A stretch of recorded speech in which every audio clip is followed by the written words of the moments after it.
Në seancën për Shqipërinë në Komisionin e Jashtëm të Parlamentit Evropian u prezantua draft raporti për progresin e vendit në procesin e integrimit. Kryetari i Komisionit të Jashtëm i Parlamentit Evropian, David McAllister, u ndal te zhvillimet në Shqipëri, e curia reformave, integrimi evropian si dhe opozita shqiptare.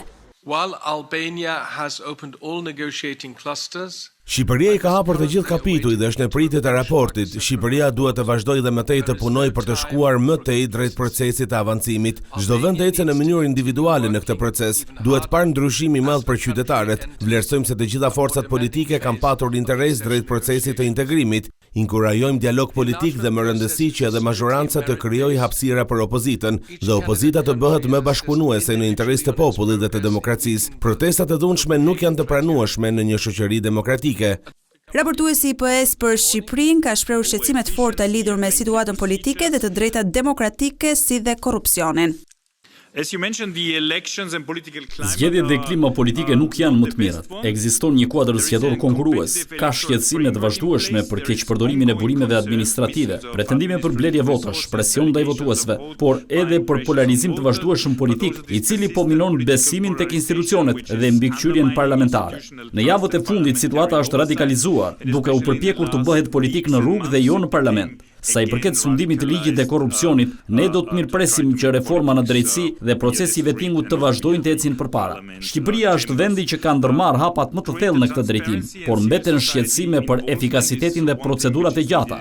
Korrupsioni mbetet një nga problemet më të mëdha në vend. Kërkohet një bilans më i fortë hetimesh dhe dënimesh në nivele të larta.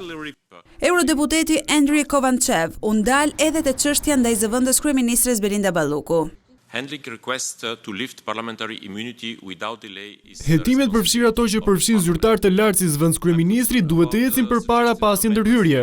Sundimi i ligjit nuk mund të jetë selektiv. Prandaj kërkesa për heqjen e imunitetit parlamentar pavonesë është përgjegjësia e parlamentit. Jam i shqetësuar për ndryshimet e propozuara në procedurën penale për të mbrojtur ministrat dhe zyrtarët e lartë nga pezullimi, ndërkohë që janë nën hetim penal. Legjislacioni duhet të jetë në përputhje me standardet ndërkombëtare demokratike. Por eurodeputeti Thomas Weiss tha se pavarësia e gjyqësorit në Shqipëri është një aspekt ku janë parë rezultate konkrete. Fakti që SPAK-u, si njësia kundër korrupsionit, është në gjendje të arrestojë një politikan të nivelit të lartë, ish përfaqësues të lartë, tregon se ka hapësirë veprimi. Ky është një sinjal shumë i mirë në praktikë përtej legjislacionit dhe pikërisht është e vërtetë ajo që thanë edhe folësit e tjerë. Ligji duhet të zbatohet njësoj për çdo qytetar. Raporti i Komisionit Evropian thekson se për Shqipërinë sfidat kryesore mbeten implementimi i reformave ligjore, lufta kundër korrupsionit dhe përmirësimi i klimës politike.